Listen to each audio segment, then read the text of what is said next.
Prologue. Before history, they tell you the Dark Ages were an age of ignorance. They tell you kingdoms rose from humble beginnings, that dragons were legends, that monsters lived only in frightened minds. They lied, not because they wished to deceive you, but because no living soul remembers the truth. History was not forgotten. It was buried beneath oceans of ash, beneath shattered mountains, beneath rivers that once flowed with fire, beneath the bones of gods. Long before the first king wore a crown, before temples pierced the heavens, before mankind learned to fear the darkness, there was only one empire, one throne, one people. They bent the stars to their will. They commanded storms with a whisper. They forged cities from living crystal. They crossed the heavens not with machines, but with magic so pure it reshaped reality itself. They believed themselves immortal.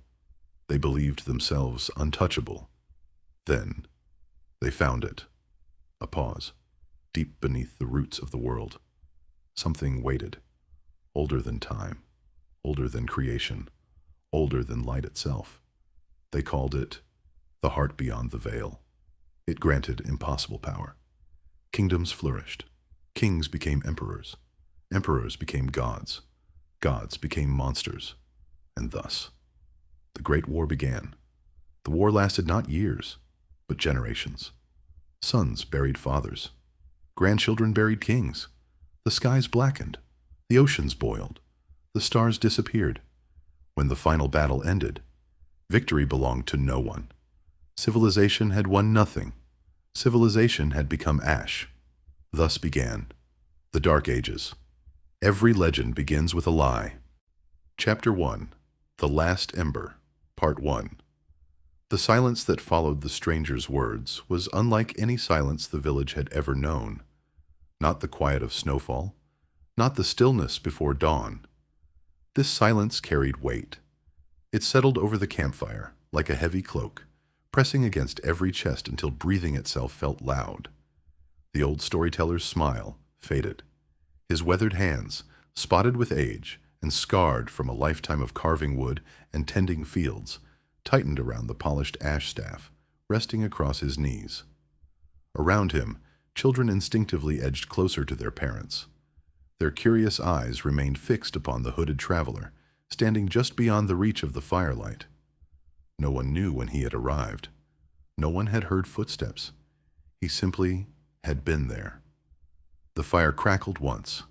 A single ember floated upward into the night before vanishing beneath a ceiling of stars. The old man cleared his throat. You choose dangerous words for a weary traveler. His voice remained steady, but those closest noticed the slight tremor hidden beneath years of practiced confidence. The stranger did not move. His cloak, dark as fresh ink, stirred despite the complete absence of wind. I chose truthful ones. Murmurs rippled through the gathering. An elderly woman traced a protective symbol across her chest. Several hunters exchanged uneasy glances. One reached instinctively toward the knife at his belt before thinking better of it. The storyteller slowly rose to his feet.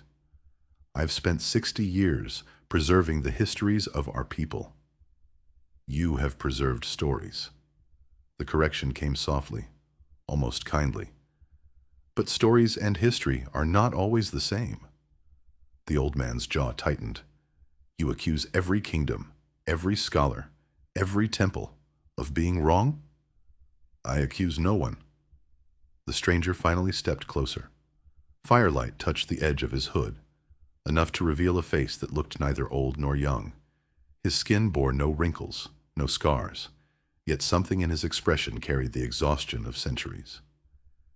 It is difficult, he said quietly, to remember a past that was stolen. A chill swept through the listeners, not from the weather, from the certainty in his voice. One little girl tugged on her mother's sleeve. Mother, what's he talking about? Her mother could not answer. High above the village, clouds drifted across the moon.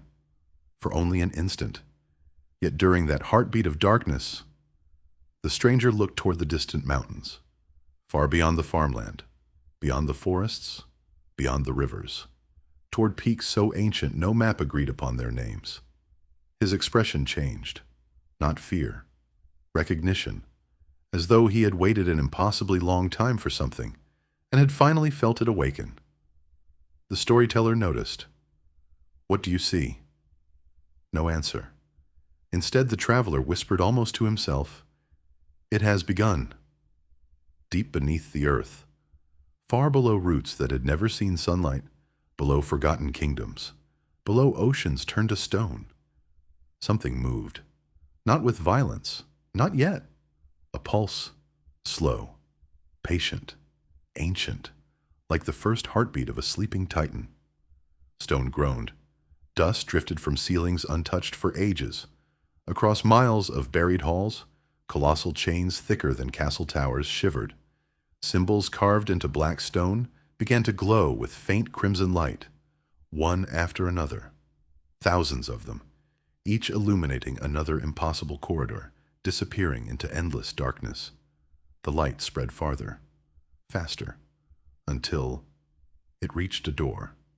No, not a door. A gate. Its height could not be measured.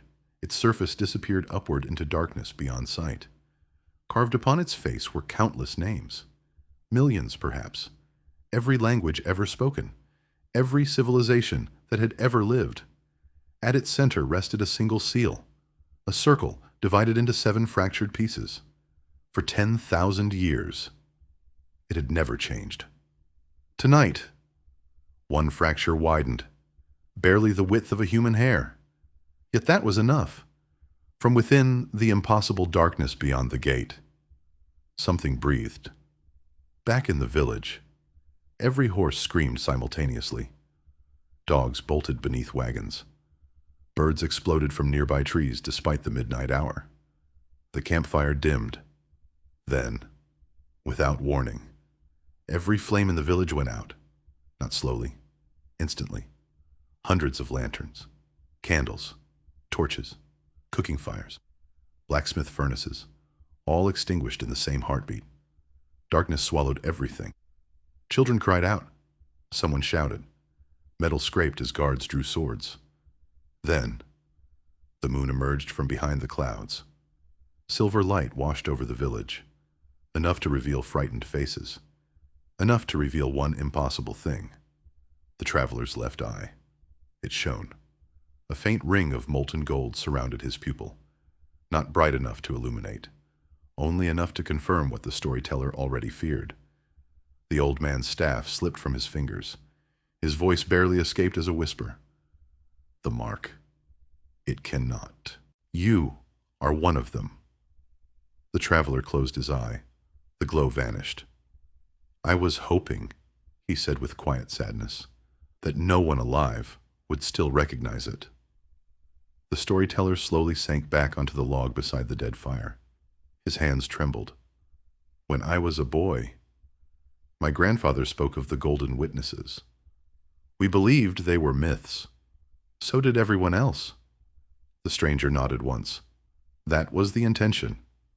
A long silence followed. Finally, the old man asked the question no one else dared. Who are you? The traveler looked into the sky, at the stars, at constellations that seemed older than memory itself. When he finally answered, his voice sounded impossibly distant. I've had many names. Most have been forgotten. The first was given to me before your world learned what a kingdom was. The listeners stood frozen. Even the guards lowered their weapons, because every instinct they possessed told them they were no longer speaking with an ordinary traveler. They were standing before someone who belonged to history itself, or perhaps to a history no one remembered. Far beyond the village, thunder rolled across a cloudless sky. The stranger turned toward the mountains once more. His expression hardened. They're coming. The storyteller frowned. Who? The traveler's answer came in a whisper. Those who should have remained asleep. And somewhere beyond the horizon, hidden beneath forests older than empires, second heartbeat echoed through the world. This one. Louder.